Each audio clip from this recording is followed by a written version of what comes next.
Bag भूल आई, आपको तो बस घर जाने की पड़ी हुई है। चलिए।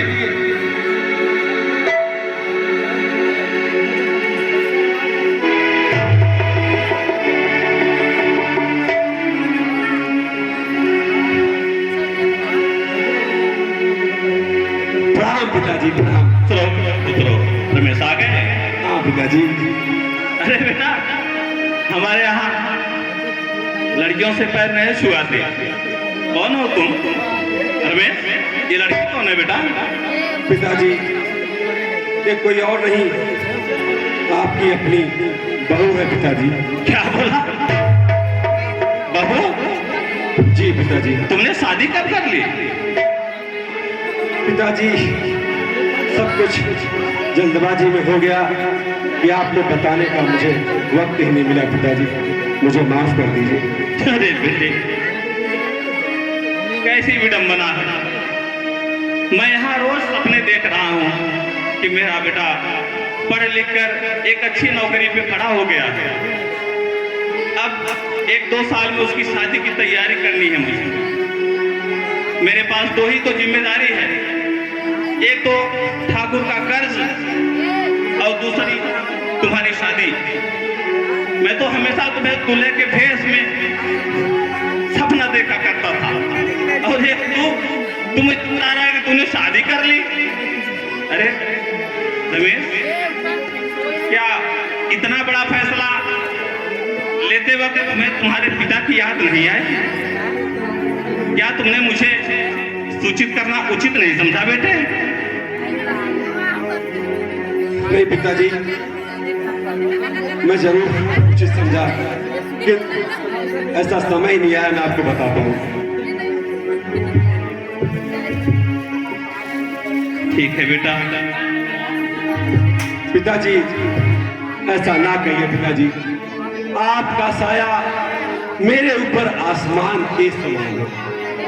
एक बार माफ करके अपने स्नेह भरा प्यार दे दो विधाता, मैं आपका जीवन भर ऋणी रहूंगा, मैं जीवन भर ऋणी रहूंगा।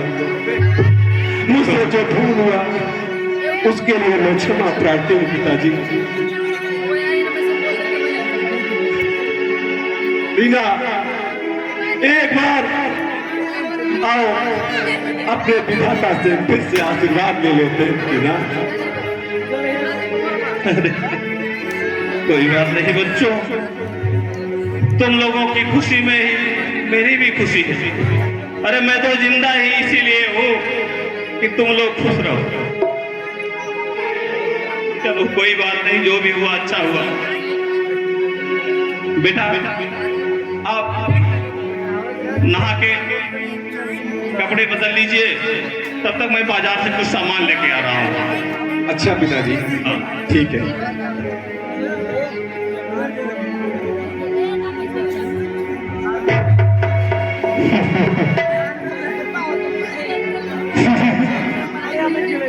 यही है तुम्हारा राजमहल? हाँ रीना, यही है मेरा राजमहल, यहीं पे मेरा बचपन बीता है। ये चारों तरफ धूल, ये मिट्टी, ये गोबर, मुझे यहाँ नहीं रहना, मेरा यहाँ दम घुट रहा है रमेश। रीना, बस करो।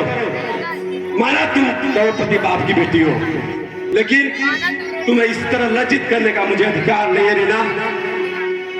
याद है तुम्हें, शादी करने के पहले मैंने अपने घर की सारी हालात बता दिया था कि मैं एक किसान का बेटा हूँ, मैं एक मजबूर बाप का बेटा हूँ। मैंने तुम्हें सब कुछ बता दिया था, उसके बाद भी तुम ऐसा कर रही हो। रीना, भगवान के वास्ते ऐसा ना करो, वरना अगर ये बात पिताजी को मालूम चलेगा या पिताजी के कानों तक आवाज जाएगा ना, उनको बहुत पीड़ा होगा। तो भगवान के वास्ते ऐसा ना करना रीना, अब चुप ही रहो।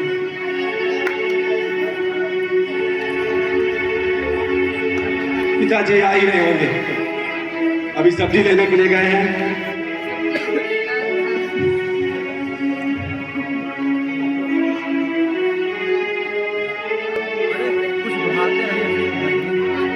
हमारा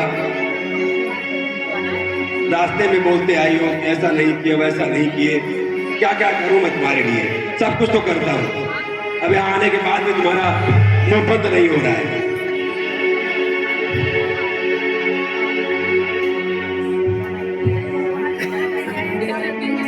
लो बेटा,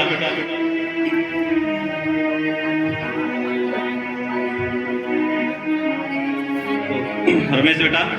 हाँ पिताजी। तो बेटा, वो ठाकुर के कर्ज के लिए जो मैं कहा था तुमसे, वो कब दे रहे हो बेटा? हाँ पिताजी, मैं ठाकुर का एक एक पाई चुकता कर दूंगा पिताजी। कितना हुआ है उसका जोड़ जाड़ के बताइए। बहुत हो गया पिताजी।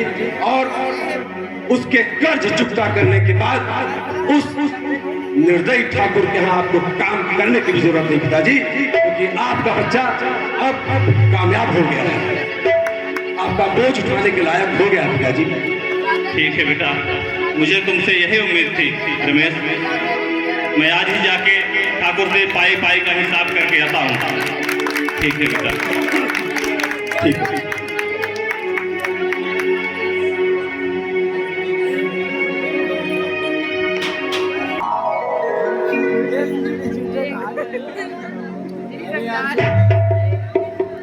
लाला जी, जी मालिक, इस कागज में क्या खोल रहे हो भाई?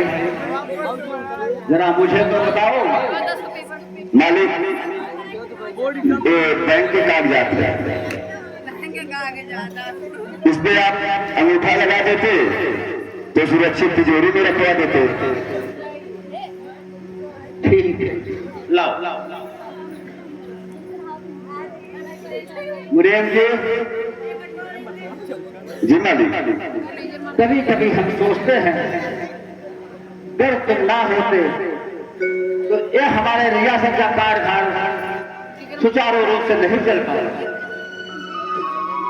हमारे इस जिम्मेदारी का कार्यभार कितनी शिद्दत से देखते हो। एक हमारा नालायक लड़का है, जब से विदेश से आना है उसका कुछ पता ही नहीं है। तुम्हें कुछ पता है वो कहाँ है? नहीं मालिक, छोटे सरकार लगता है आ गए मालिक। पिताजी, क्या मैं ये जान सकता हूँ ये सब क्या चल रहा है? क्या जानना चाहते हो विक्रम? तुम्हारे स्वर में इतनी तलखी क्यों है? कौन सा पहाड़ टूट गया? आप सब कुछ जानकर अनजान मत बनिए पिताजी। आखिर वो सब गरीब मजदूर से आप इतनी नफरत क्यों करते हैं? मैं आपके उस कारनामे को अपनी आंखों से देख कर आ रहा हूँ। मुझे तो विश्वास ही नहीं हो रहा है कि मेरे पिताजी ऐसे कैसे कर सकते हैं। उस मनोहर को आपने पीट पीट कर मारा, पीट पीट कर मैं अपनी आंखों से देख कर आ रहा हूँ। आप हत्यारे हैं पिताजी, आप हत्यारे हैं। हमारे सब्र का इम्तिहान ना लो बेटे। मुझे नहीं मालूम कि तुम्हारी माँ ने तुम्हें क्या सिखाया है, मगर मेरी माँ ने मुझे सिखाया है कि हालात को अपना गुलाम बनाओ। अगर गुलाम बनोगे तो यह दुनिया तुम्हें लात से मारेगी, अगर गुलाम बनाओगे तो यह दुनिया तुम्हें शेर समझ कर साथ। और तुम उन गरीब मजदूर, उनका रोड आने के बड़े सामने आकर उसे ऊंचे स्वर में बात कर रहे हो। पिताजी, न जाने आप किस दुनिया में जी रहे हैं। दुनिया अभी आप इसी में पड़े हैं, ये मजदूर, ये अमीर और गरीब। मैंने उनके साथ तो रोटी क्या खा ली, आपने तो उनकी जिंदगी ही उजाड़ दी पिताजी। वाह पिताजी वाह।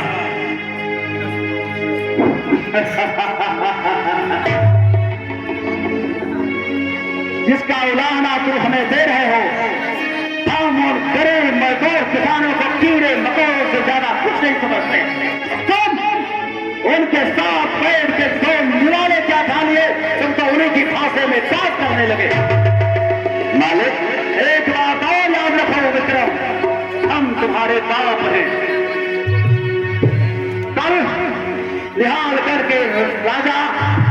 चिल्ला रहे हैं, कहीं जाने की जरूरत नहीं है।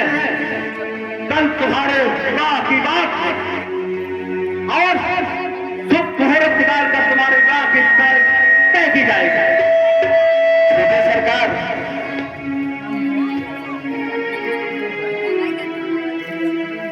ये क्या किसानों के चक्कर में आप पड़ेंगे? ये इसी के लायक थे। जब तक 2-4 डंडे नहीं पड़ेंगे तब तक उन लोगों का तो नहीं आता है। तू चुप कर मुनीम के बच्चे। मुझे सब पता है कि तू ही पिताजी को उल्टी पट्टी पढ़ा के रखा है। ये तो मैं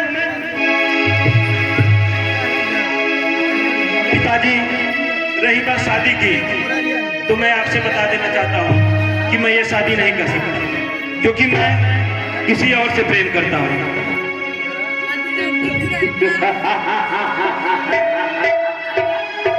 प्रेम करते हो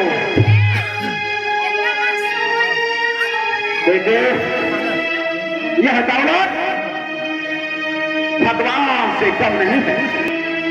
जिसके पास है उसके पास इतनी है, उसके रखने के लिए जगह नहीं है जैसे कि हम, और जिसके पास नहीं है वो 2 वक्त की रोटी के लिए तरस रहा है। आज हम अपने मित्र को वचन दे चुके हैं। भोकर सिंह को बोल दिया है कि तुम्हारा विवाह होगा तो उसी के लड़के के साथ होगा। हमारे वचन का कुछ लाज रखो बेटे, हम तुम्हें कितना समझाएं। भोकर सिंह की बेटी कुबेर की बेटी है, उसके पास अरबों की अचल संपत्ति है। एक क्यों बोल रहे हो बेटे? देखो, यदि हमारी संपत्ति और उसकी संपत्ति एक हो गई तो हम कितने बड़े लोग बन जाएंगे। पिताजी, मुझे नहीं चाहिए ऐसी संपत्ति, ये धन, ये दौलत जो बेईमानी और अधर्म से बनाया गया हो। अरे मुझे तो इस राजमहल में उन गरीब मजदूरों की चीखें सुनाई देती है पिताजी, चीखें सुनाई देती है। मैं तो आपसे प्रार्थना करता हूँ कि सब कुछ छोड़कर आप भी अपने पापों का प्रायश्चित करिए। पापों का प्रायश्चित करिए? विक्रम, जरा सोचो, तुम्हारे रगों में दौड़ने वाला एक खून उसी पाप की रोजी से आ रहा है। आज जो तुम मेरे सामने खड़े होकर अपने पाप को नसीहत दे रहे हो, आज तुम भी हमें नसीहत देने लायक हो गए हो। जरा सोचो कि हम तुम्हें पाल पोस कर इतना बड़ा करके कहां से कहां पहुंचा दे। आज जब तुम अपने पैरों पे खड़े हो गए तो यही दौलत तुम्हें काट की लगने लगी, उससे तुम्हें दर्द आती है। क्यों? पिताजी, बात मानो मेरी है पिताजी मेरे, कर रहा हूँ विनय जन्मदाता, छोड़ दो जुल्म करना मासूम पर, कर लो तौबा गुनाहों से बाबा मेरे।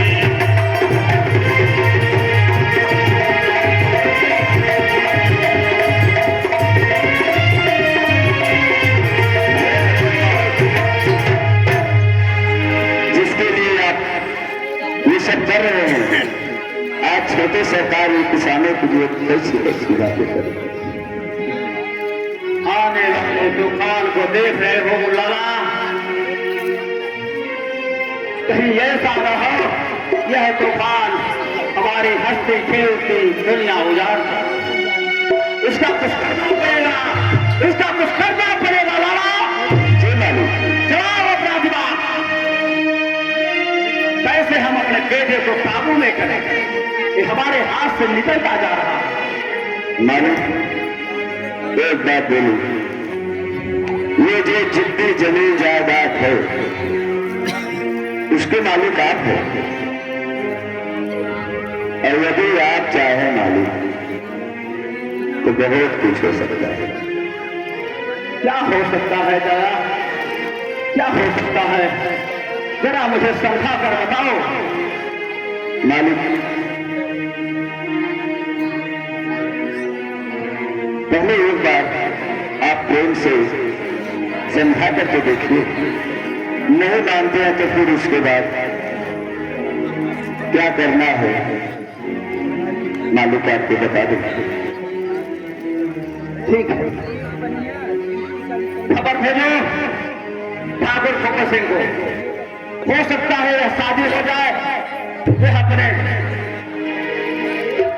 जो इसका मकसद है थोड़ा एकदम हो जाए।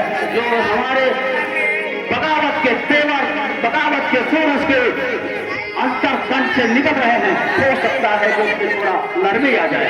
लाओ ठाकुर फकर सिंह को। मालिक समाज में शादी की बात बाकी करते हैं। ठीक है मालिक, विक्रम बाबू को हमारे ऊपर छोड़िए, मैं उन्हें समझा दूँ।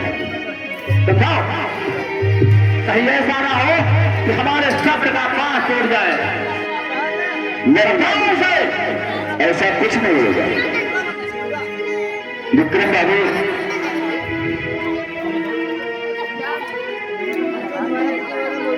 ये शादी आप मान लीजिए मालिक, क्योंकि भूपत की लड़की बहुत सुंदर है और त्रिदेव का पूरा खजाना है छोटे सरकार। अब मुझे तुम ज्ञान दोगे, मुझे किससे शादी करनी चाहिए, किससे नहीं करनी चाहिए, ये बात आप मुझे समझाएंगे। मेरा एक ही फैसला है मुनीम जी, पिताजी को भी समझा दीजिए। मैं पिताजी के साथ रहना चाहता हूँ, बोल दीजिए वो स्वीकार कर ले। बड़े मालिक कि पेड़ बहुत खराब है छोटे सरकार। कहीं उन्होंने कुछ उल्टा उल्टा निर्णय ले लिया तो आपके लिए भारी पड़ जाएगा छोटे सरकार। मुझे अब निर्णय से फर्क नहीं पड़ता है, मैं किसी को वचन दे चुका हूँ।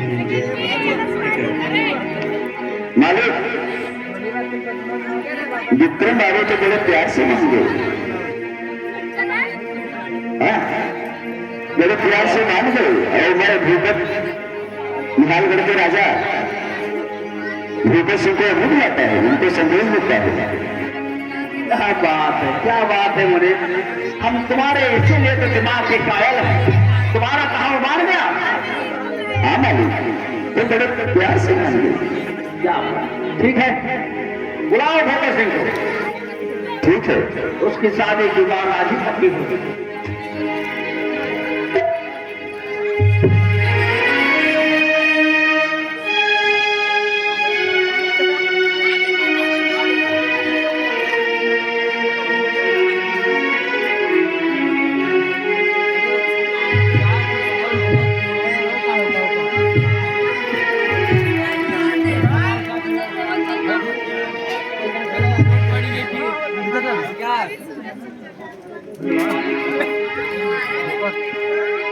भूपत आ गए।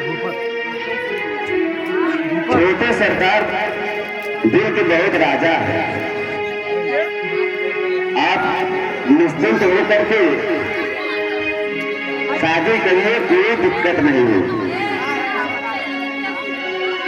मालिक जय भवानी। जय भवानी विकराल सिंह, जय भवानी। आओ बेटा, आओ। विकराल सिंह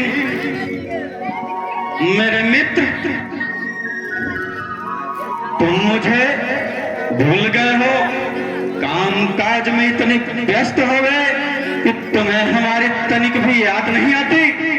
भूल गए वो दिन जब बचपन में हमारी तुम्हारी दोस्ती की मिसाल दी जाती थी। हम दोनों ने मिलकर कई धुरंधरों को नेस्त में नबूद किया है।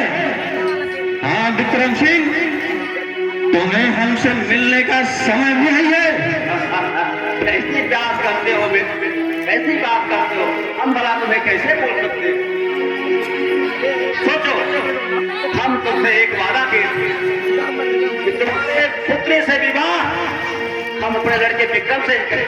हाँ, 2 दिन आप पहुंचा, हमारा बेटा विदेश से आ गया, आगे बैठ के हम उसके विवाह का मुहूर्त तय करें। ये हुई ना बात। चंडीदास बुलाओ विक्रम को बुलाओ। और सुनो भाई, साथ में कुछ जलपान की व्यवस्था करना, हमारे मित्र ठाकुर साहब आए। कैसी बात करते हो विकराल सिंह? हम बेटी वाले हैं, बेटियों के घर का पानी पीना हमारे लिए नागवार गुजरता है। वही बात है ना, किस जमाने में जी रहे हो मित्र, जिस जमाने में ये सब बात बैठती है। विकराल सिंह, आज भी इस जमाने में अनेकों ऐसे उदाहरण मिल जाएंगे जो हमारे संस्कारों के अनुरूप हैं। हमारे यहाँ अगर किसी गांव में बेटियों की शादी विवाह की बात चल रही हो तो उस गांव की सरहद का पानी भी हमारे लिए कबार गुजरता है। ठीक है भाई, मुलायम जी बुलाओ विक्रम को। जी हाँ, बैठो बैठो। बहादुर भैया बैठो।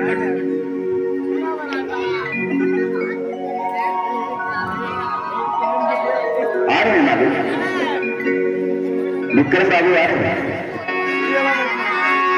अरे होने वाली बतिया यारों हो के रही जाई रे, विधि का लिखन कोई सके ना मिलाई रे, विधि का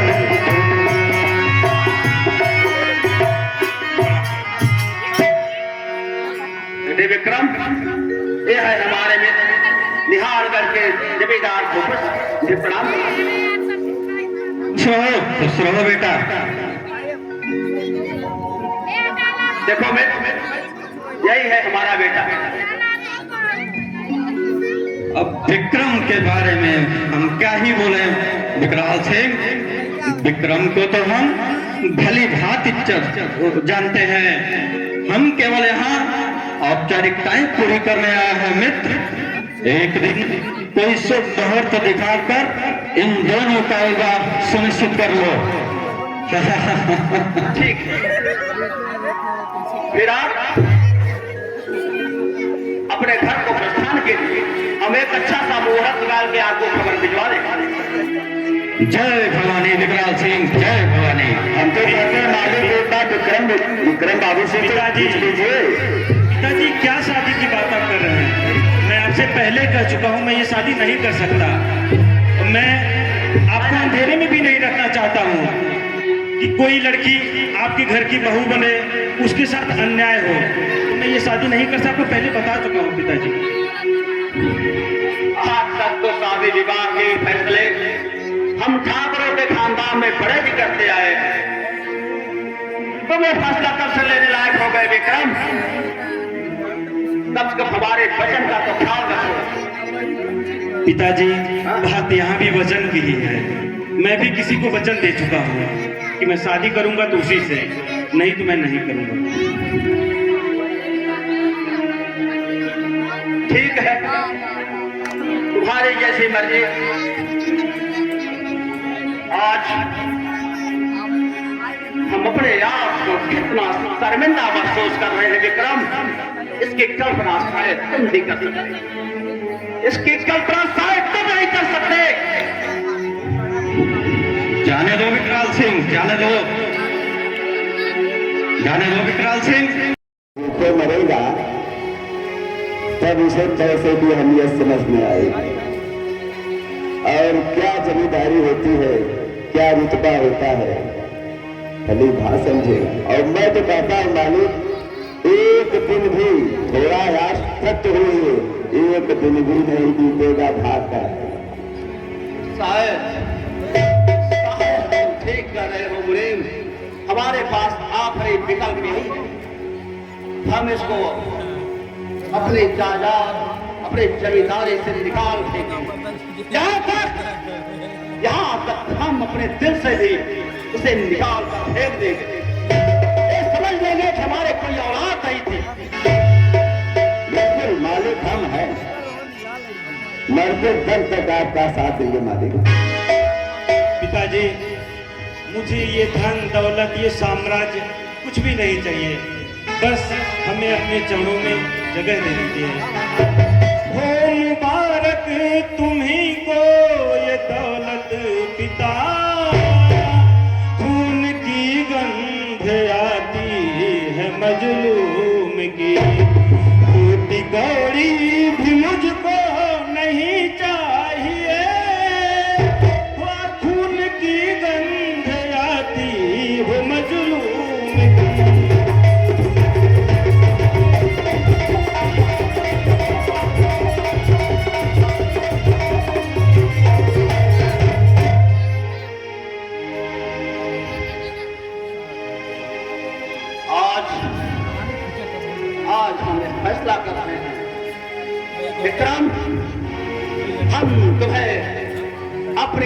चल अचल संपत्ति सारी जायदाद से बेदखल कर दे। आज से हमारा तुम्हारा कोई रिश्ता नहीं, ना तुम हमारे बेटे हो ना हम तुम्हारे बाप, और निकल जाओ यहाँ हमारे आंखों के सामने से, और तुम्हारा इस हवेली में मुंह नहीं दिखाना। हम समझ लेंगे कि हमारे कोई औलाद ही नहीं। पिताजी, आप इस झूठी शान, पैसा, इसमें इतना मगरूर हैं कि आज अपने बेटी की भावना नहीं समझ रहे। आपकी अगर यही इच्छा है तो मैं सारा साम्राज्य छोड़ के जा रहा हूँ, मुझे कोयला में जादू बाट ललना तोहार है बापू, चरनिया बढ़ाए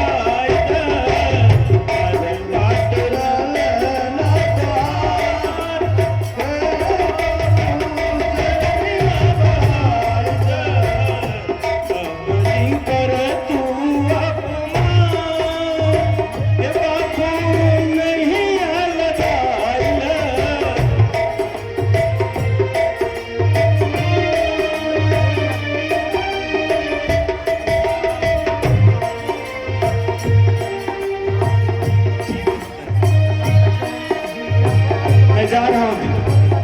अब तुम्हारे रोने धोने का हम पे कोई असर नहीं होगा विक्रम, क्योंकि जो तकलीफ, जो दर्द तुम मुझे दिए हो, आज से हम तुम्हें अपने दिल से निकाल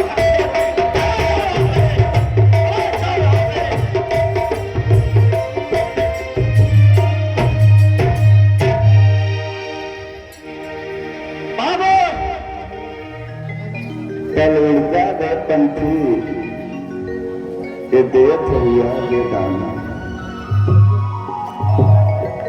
जी मालिक, मालिक आपने ये अच्छा नहीं किया, विक्रम बाबू को अपने महल से निकाल दिया, और मैं भी जा रहा हूँ जहाँ पे इंसानियत नहीं है वहाँ पे इस बजरंग बहादुर का कोई काम नहीं है। जय महाकाल। अरे जब बेटा ने छोटे चला दे तो तुम आया क्या करे?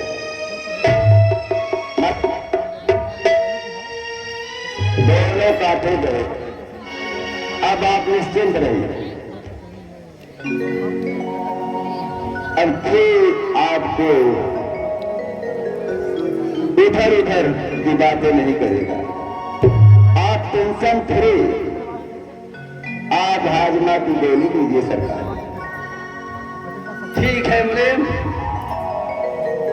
हम विश्राम करते हैं और इस जमींदारी का कार्यभार जरा तुम देखो, क्योंकि हम आज बहुत ही दुखी। आज हमारी आत्मा पीड़ा से इतनी व्यथित हो चुकी है कि हम कुछ कहने के लायक नहीं बचे। हमारा इकलौता चिराग जिसे हम अपने दिल से निकाल कर फेंकते, ऐसा क्यों? ऐसा क्यों कि उसने हमारी आज्ञा का अवहेलना किया, हमारे वचन को मिथ्या कर दिया। पूरा दिन संभालो और हम विश्राम करने जाते हैं। निश्चिंत रहिए कालू, आपका मुझे आपके साथ है। और हाँ, वो जो बैंक अकाउंट का वो सारे कागजात दिए थे, वो अंगूठा मालिक वगैरह यदि आप लगा दिए तो कागजात हमको आप दे दीजिए।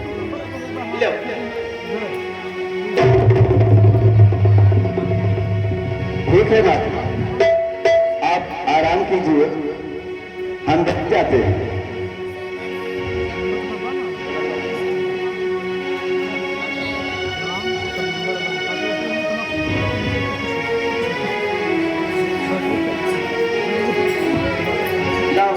और मजा आ गया।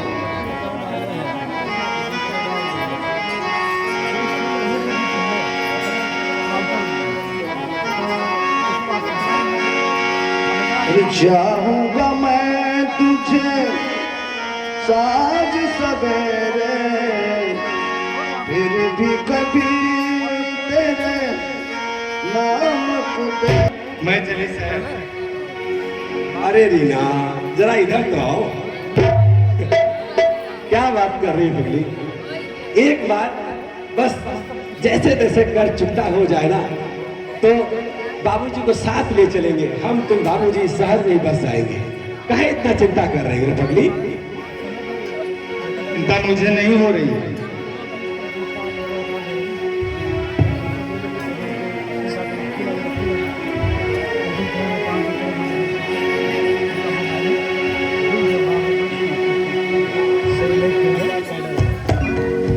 बहुत बढ़िया,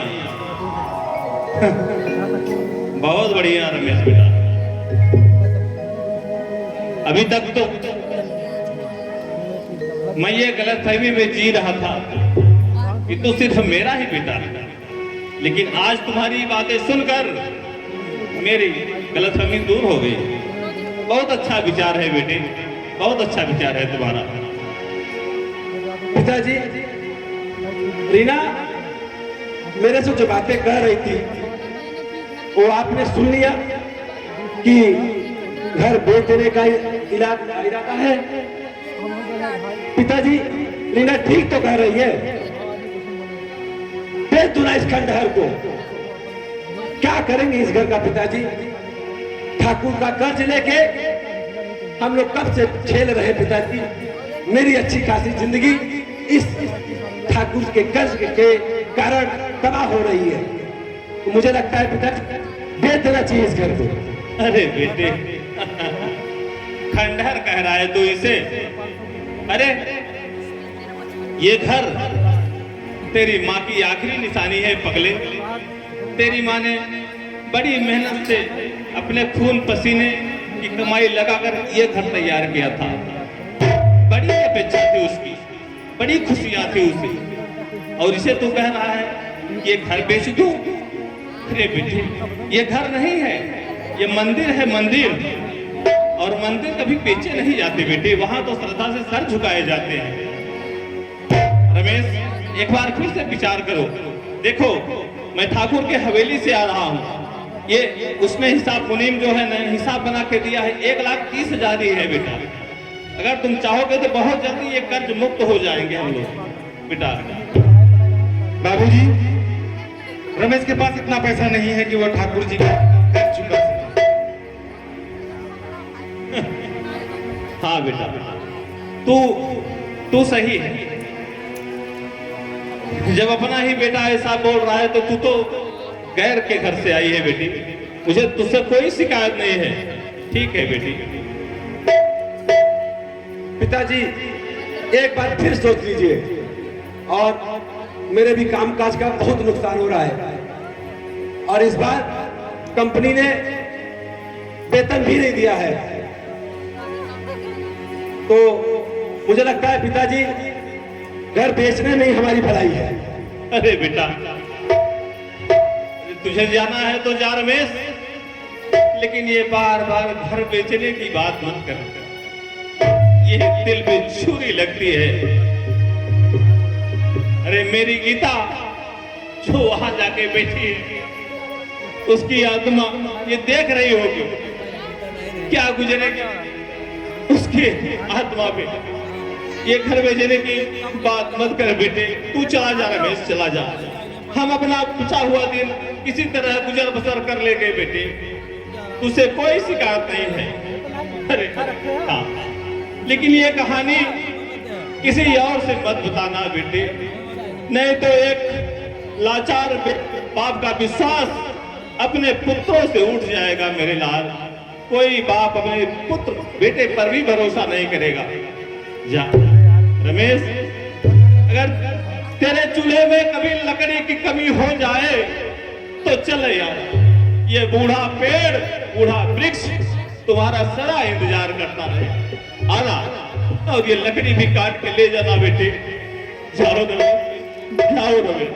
अरे रमेश, कहीं जाने की तैयारी हो रही है क्या? लगता है मैं गलत टाइम पर आ गया। अरे नहीं पहले, तू बहुत सही समय पे आया है। देखना, अब तू ही पिताजी को समझा। मैं कब से पिताजी से बोल रहा हूँ, पिताजी क्या रखा है यहाँ पे। चलिए अब आपको भी शहर ले चलते हैं, आगे का बुढ़ापा वही काटिए। पता नहीं ऐसा क्या है, पिताजी मानने को तैयार नहीं हो रही है। एक बार तू समझा के देख, क्या पता तेरी बात मान जाए। अरे काका, ये तो अच्छी बात है, आप भी शहर जाइए, 2 रोटी बना बनाया मिलेगा, आराम से जिंदगी जिए, भगवान का नाम लीजिए, इसमें क्या समस्या है आपको? बात तो सही कह रहा है पगले, लेकिन जानता है ये 2 रोटी की कीमत बहुत महंगी पड़ रही है रे। ये दोनों कह रहे हैं कि ये घर बेच दो। तू बता, जो घर बचाने के लिए मेरी हाथों की हथेलियां घुस गई, ऐसा कोई दिन नहीं बीता जो ठाकुर के साथ चाकरी करते वक्त मेरे बदन पे कोड़े न बरसे हो।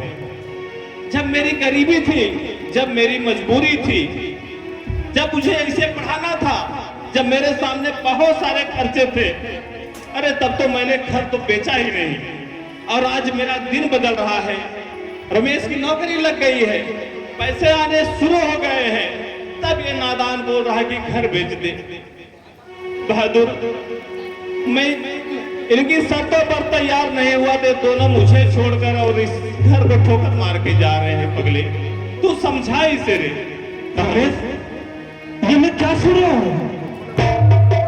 मेरे भाई रमेश, काश तुम इनकी परिस्थितियों को समझते तो आज ऐसी बातें नहीं करते। रमेश, तुम भूल रहे हो कि तुमको पढ़ाने के लिए ये कई रातें पानी पीकर गुजारते हैं, कई दिन कई रातें इन्होंने अन्न का एक दाना नहीं खाया ताकि तुम आराम से शांति से पढ़ सको। तुम्हें शहर भेजने के लिए उन्होंने उस ठाकुर की जिंदगी भर गुलामी की ताकि तुम ऐसे आराम में पढ़ाई कर सको। अब आज तुम्हारी बड़ी कंपनी में नौकरी लग गई है तो तुम अपने बुरे बाप को भूल गए। धिक्कार है रमेश, तुम पे धिक्कार है। आप होते कौन है हमारे मसले में प्रवचन देने वाले? बाहर वालों को घर के मसलों में नहीं पड़ना चाहिए। और हाँ, वो कोई एहसान नहीं कर रहे हैं। हर माँ बाप का फर्ज होता है अपने बच्चों को पालना, अच्छी शिक्षा देना, अच्छा देना, वो भी दे रहे हैं। खामखा फिजूल आप यहाँ पे रोड़ा अटका रहे हैं। बाहर वाले हो, बाहर वाले ही रहो। काका, बधाता का खेल देख रहे हैं? एक विक्रम बाबू है जिन्होंने एक वचन निभाने के लिए अपनी करोड़ों की मिल्कियत को ठोकर पर लगा दिया। और एक ये रमेश है। काका, ये रमेश भूल रहा है कि आपने उसके लिए क्या किया है। जाने दो बेटे, बहादुर, अब कहने सुनने को कुछ नहीं बचा है। अब इसे जाने दो, इसके गाड़ी का समय भी हो गया है। बेटा, इसे जाने दो, हम समझ लेंगे कि हमारे कोई संतान हुई थी। बेटे, किसी को जबरदस्ती कब तक बांध के रखोगे? जाओ बेटे, जाओ, इसे छोड़ दो। बहादुर,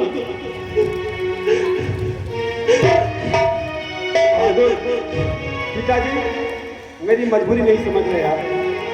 तू तो समझ कम से कम।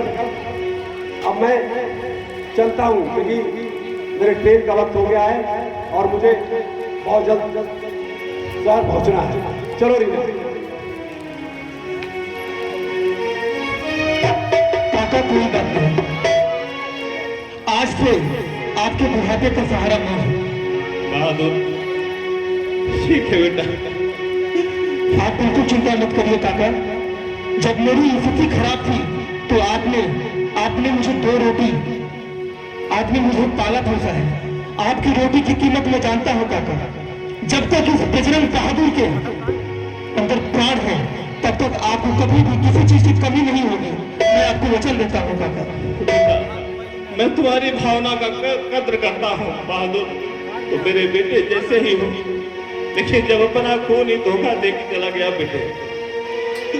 हे भगवान, ये आज की पीढ़ी को क्या हो गया है जो माता पिता के सपनों को ठोकर मारकर अपने जीवन को आनंद से जीने के लिए छोड़ के चले जाते हैं। अरे कितने अरमान से माता पिता बच्चों को पालते हैं, पढ़ाते हैं, लिखाते हैं, सारी जिम्मेदारी निभाते हैं, और वही लड़का जब सयाना हो जाता है, जब उसके पंख निकल आते हैं तो दूर की उड़ान भर के चला जाता है। दुनिया वालों, मैं आप लोगों को भी आगाह कर रहा हूं, बच्चों को पढ़ाइए, लिखाइए, सब कुछ करिए, लेकिन उनसे कोई उम्मीद न लगाइएगा मेरे मालिक लोग, क्योंकि जब उम्मीद टूटती है तो इंसान अंदर और बाहर दोनों जगह से टूट जाता है। इसलिए उम्मीद लगाना बेकार है। आज की युवा पीढ़ी पता नहीं क्या सोच रही है, जो माता पिता 4-4, 5-5 औलाद को पैदा कर खिलाते हैं, पिलाते हैं, सारा देखभाल करते हैं, उनके सारे नखरे उठाते हैं, वो 4-5 औलाद बड़े होने पर तो वृद्ध माता पिता की सेवा नहीं कर पाते, उनको 2 वक्त की रोटी नहीं दे पाते। अरे मैंने तो यहाँ तक देखा है कि 3-3 महीने की पारी लगा देते हैं कि 3 महीने माँ मेरे में रहेगी, 3 महीने माँ तेरे में रहेगी।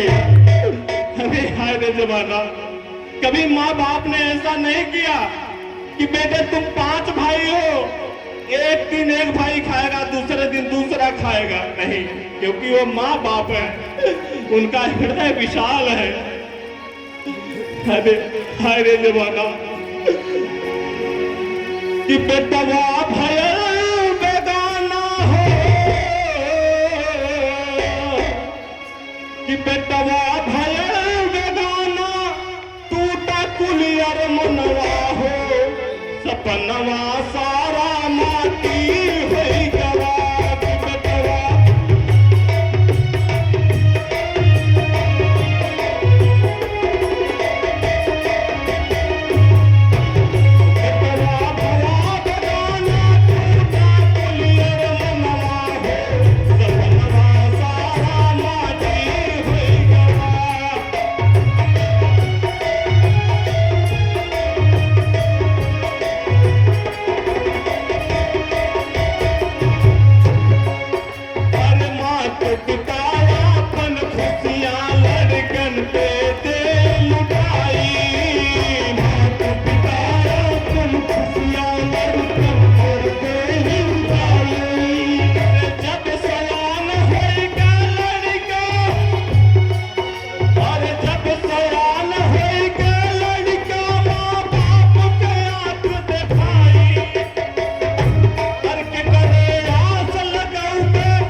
माफ करना गीता, थोड़ा मुझे देर हो गया है।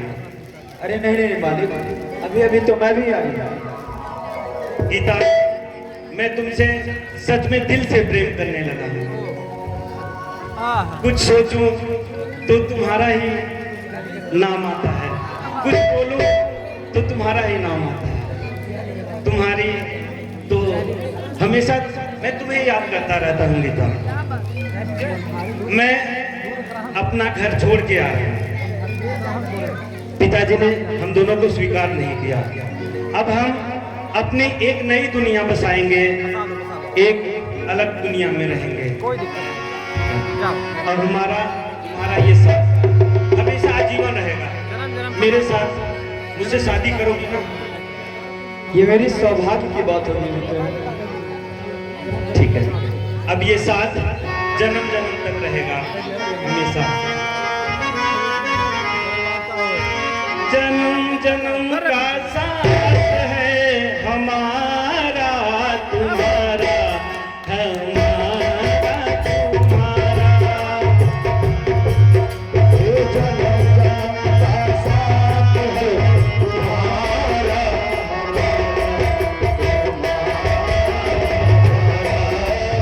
जन्म जन्म का साथ है तुम्हारा,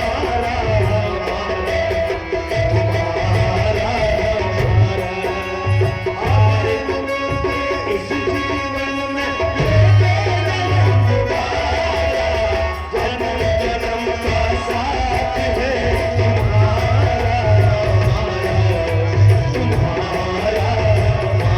तुम्हारा, जन्म जन्म का साथ है तुम्हारा,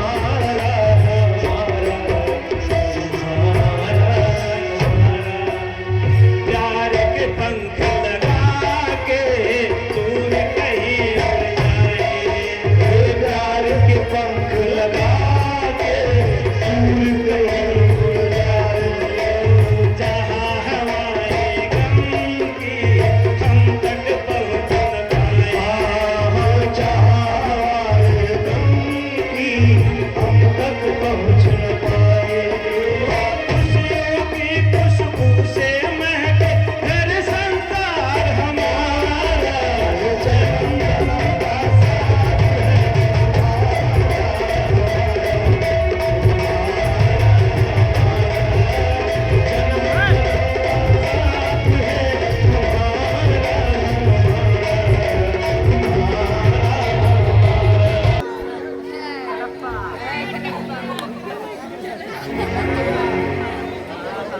हाँ देखिए 51 रुपया पागल ग्रुप की तरफ से आया है, हम उनका भी आशीर्वाद देते हैं और बहुत बहुत धन्यवाद।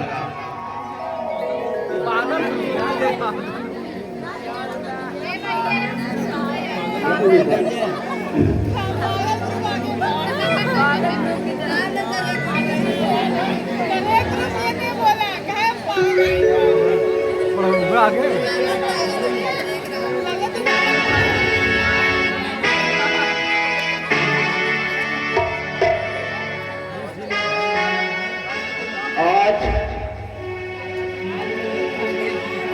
विक्रम की बहुत याद आ रही है, ना मालूम तो भागा किस हालत में हो। लाला जी, लाला जी, विक्रम का कुछ पता है? कहाँ है इस समय, किस हालात में? अरे मालिक, जब वो घर बार छोड़ के चला गया तो आप नाहक परेशान हो रहे हैं। अरे उसकी चिंता छोड़िए, इतनी बड़ी रियासत है, उसकी चिंता कीजिए मालिक। शंशीदास, विक्रम हमारा एकलौता चिराग था, वह विकराल खानदान का एक वारिस था। उसके एक ना समझ फैसले में हमारा हंसता खेलता पूरा परिवार समाप्त कर दिया। है तो हमारा खून, आखिर हमें दर्द होगा कि नहीं होगा? जी मालिक।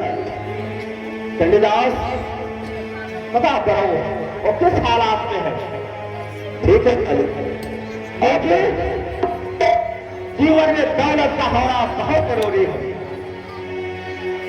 और हमें आशा है, एक पूर्ण विश्वास है कि वह जब एक एक पैसे के लिए, एक एक दाने के लिए तरसेगा तो हमारे पास जरूर आएगा। जी मालिक। दौलत भी एक अजीब से आखिरी दिन है। सभी दर्शकों से हम प्रार्थना विनती निवेदन करते हैं कि वर्षों बाद पुनः हमारी आपकी मुलाकात इसी प्रांगण में होगी, इसलिए मैं निवेदन कर रहा हूं कि आखिरी दिन है, आप लोग देखकर ही जाएंगे। वर्षों बाद फिर मुलाकात होगी। ठाकुर साहब प्रणाम। राम राम मुनीम जी। राम राम राम राम। और किशोरी कैसे आना हुआ? ठीक है मुनीम जी, वही सरकार से बात करके गए थे कर्जा चुकता करने के लिए, लेकिन मेरे बेटे का हाथ इस बार तंग था, वो नहीं दे पाया। वही थोड़ा सा और मोहलत लेने के लिए आए हैं कि 4-6 महीने की मोहलत और दिलवा देते बड़े ठाकुर से। तो मेरा बेटा इतना लायक है कि वो अब आएगा तो कर्जा चुकता ही कर देगा मुनीम जी। किशोर मोहलत की बात कर रहे हैं, ठीक है। जाकर बड़े मालिक से कहो, बड़े मालिक कहेंगे तो मोहलत मिल जाएगी। ठाकुर साहब, मेरा बेटा इस बार कर्जा नहीं दे पाया है, कृपा करके मुझे 2-4 महीने का और वक्त दे दीजिए। मेरा बेटा इस बार आएगा तो अवश्य आपका जो है कर्जा चुकता कर देगा मालिक। किशोरी, उस दिन तो बड़ी बड़ी बातें कर रहे थे, एक एक पैसे का हिसाब करके मैं लेके आता हूं। क्या है, क्या है ये बातें? आज क्यों तुम्हें बोलना चाहिए? वही मालिक, थोड़ा सा अभी नई नई नौकरी लगी है बच्चे की, इसलिए कुछ पहले से खर्चा था, इसीलिए कुछ असुविधा हो रही है एक दिन जब हम मनोहर को सजा दे रहे थे तो उन नेताओं, उन मजदूरों के तुम नेता बन रहे थे। ये भूल गए कि आज भी तुम्हारे लगाए हुए अंगूठे हमारे तिजोरी में बन रहे हैं। बोलो, तुम्हें कितने दिन होना चाहिए? 3 महीने की हुजूर। मेरा बेटा बहुत लायक है, वो आपका पितृभक्त है, वो आपका कर्जा जरूर चुकता करके मुझे मुक्त करा लेगा। बेटे कितने पितृभक्त होते हैं हमने देख लिया है किशोरी लाल। एक हमारा बेटा है, एक मेरा भी बेटा है। वो हमारे पांच सम्मान पे ठोकर मारकर एक गरीब मजदूर को लड़की से शादी करके यहां से चला गया। हम क्या विश्वास करें बेटों पर? ये तुम्हारा कभी मार देगा। अरे हुजूर, जान की सलामती हो तो एक बात कहूं। बोलो। हुजूर, जिसे आप नालायक कह रहे हैं, जो आपका पुत्र है जिसका नाम विक्रम है, वो नालायक नहीं है हुजूर, वो हीरा है, हीरा। कई जन्मों के पुण्य प्रताप जब एकत्रित होते हैं तो विक्रम जैसी औलाद पैदा होती है हुजूर। क्या मजाक कर रहा है? हीरा है, अरे कोयले से बढ़कर है, उसे हीरा कह रहा है। ये सरकार, वो हीरा ही है। साफ साफ बात, तुम्हारा क्या चाहता है? हमारे क्रोध की अग्नि कहीं तुम्हें जला न डाले। हुजूर, क्या कहना चाहता है?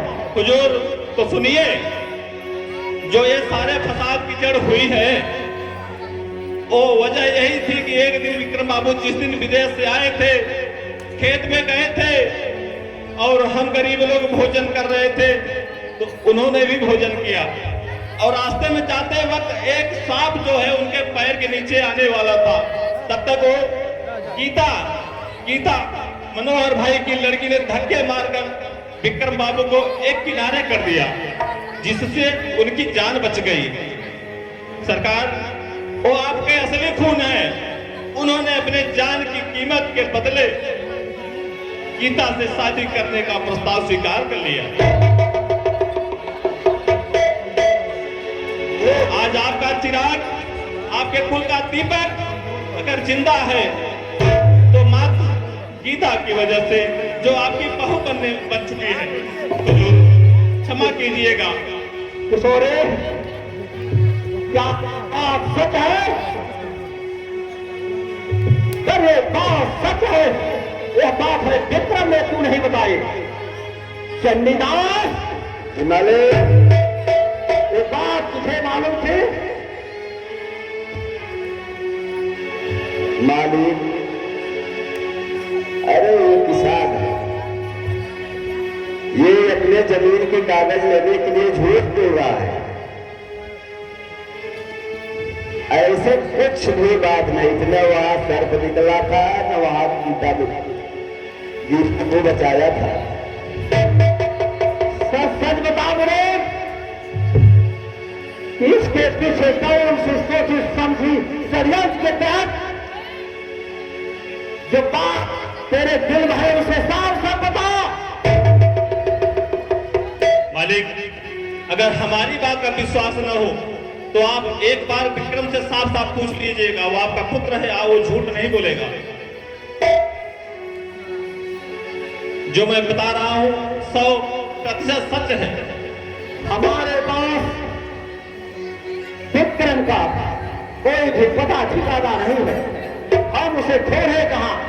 हाँ, एक बात सच में अवश्य जान लूंगा और बताएगा ये मुनीम। हमारे गांव कहने से निवेदन है कि अरे बरसों बाद मिलेंगे, देख कर हम स्कूल जाइए। पता है लाला के बच्चे, उस दिन क्या हुआ था? हमारे बेटे विक्रम को कौन से षड्यंत्र घर से निकलवा दिया? और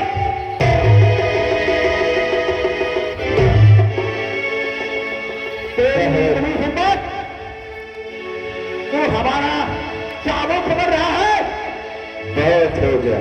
हमारे टुकड़े पे पलने वाला कुत्ता है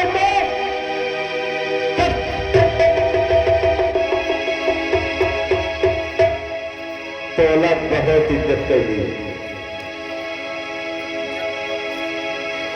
लेकिन अब ना। एक बात कान खोल के सुन लो मालिक, तू जिस कागज की बात कर रहा है वो सब मेरे नाम से। ये सारी रियासत, सारी जमीन जायदाद तेरी, सब मेरे तिजोरी में रखा हुआ है। अरे तू अनपढ़, देख देख इसे, देख घिस गई, साला ऊपर निकल गया कलम चलाते चलाते। ठाकुर, तुझे कभी रहम नहीं आया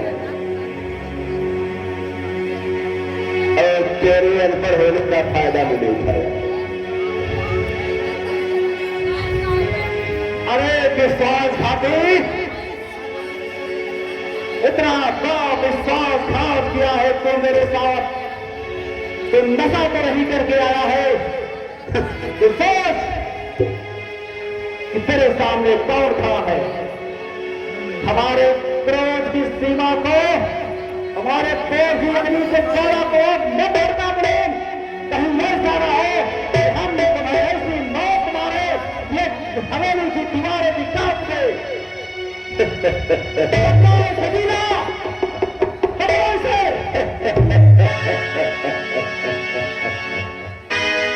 बाहर हो गए हो।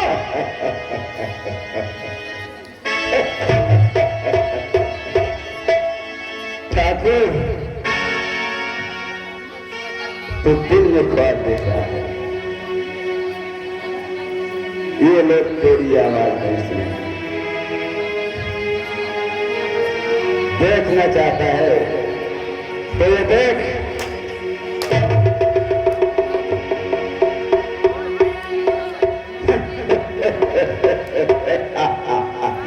बात है परमात्मा,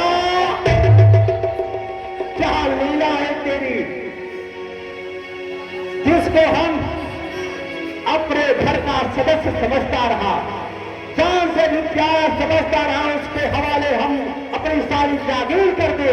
आज वो विश्वासघाती हमारे साथ कितना विश्वासघात किया है। तुझ भिखारी को राजा बनाया हूं मैं,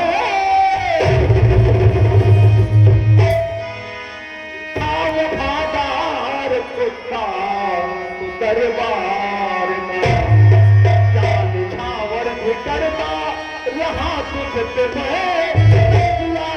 तू मेरे विश्वास।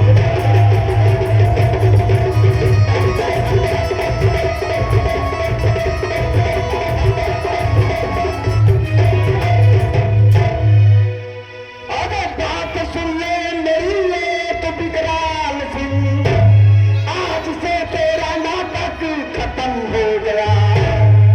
दूसरे पे तो करता था जुल्म सितम, आज तुझ पर जो आई सितम।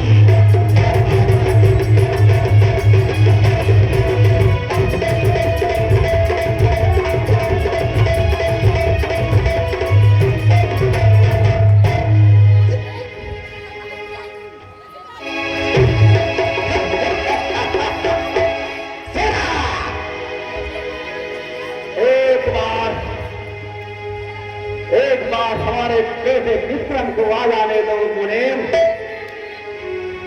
महादेव की सौगंध, मैं तुम्हें कुत्ते की मौत मारूंगा और ऐसे सजा दूंगा कि 30 वर्षों तक कोई भी आत्मा तेरे शरीर में घुसने की चेष्टा नहीं करेगी। आने दो मेरे बेटे विक्रम को। अभी तो कुछ ही क्षणों में उसकी भी लाश देखी, क्योंकि हमारे आदमी उसको कुत्ते की तरह खोज रहे हैं। मिला तो बचेगा नहीं, खुदा इसको पकड़ लो। और वो बोल रहा था ना, इसके टुकड़े पे मैं पल रहा था, इसने मुझे अपना बना के रखा। ठीक है, एक काम कर, इसको एक कोठरी दे और जो नीचे तक खाने में दाल कोठरी दे, उसमें इसके बाद तो ले आया था।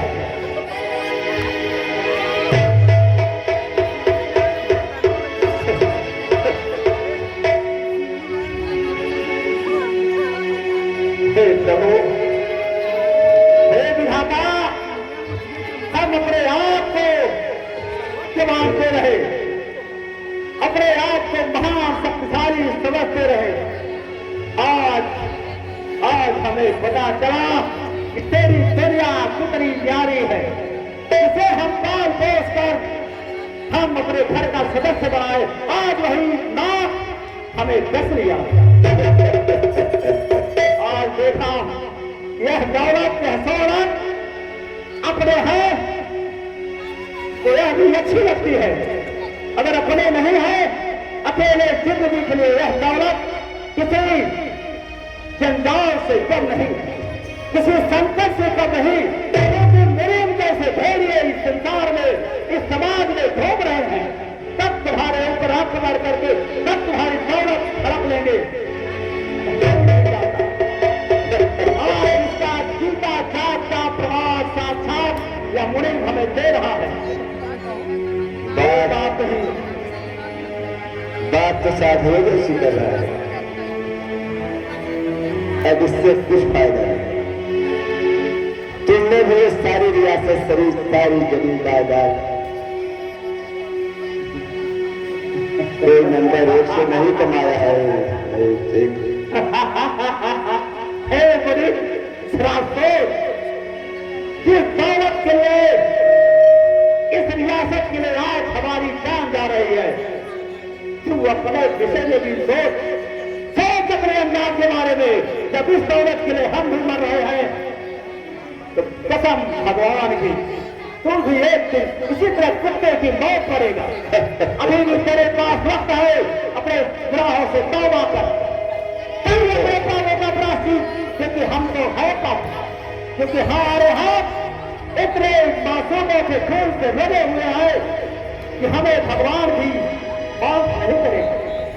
हे भगवान, आज हमें पता चला है कि तू है, तेरी दुनिया है, तेरी कायनात में आज भी ऐसे ऐसे चमत्कार होते हैं तो हमारे जैसे निर्दयी क्रूर शासक, उनको मिट्टी में मिलाने के लिए तेरे पास क्या क्या खेल है प्रभु, क्या क्या खेल है। चल, इतने से हमारी सजा पूरी नहीं होगी, हम तो इसके ज्यादा, इसके कठोर दंड के लायक है, क्योंकि जो पाप हमने किए हैं वो क्षमा के लायक नहीं है प्रभु। हमें इससे ज्यादा कठोर दंड दे तू। उन्हें चल, मुझे बकवास बंद कर और ये हीला ये छोड़ा रख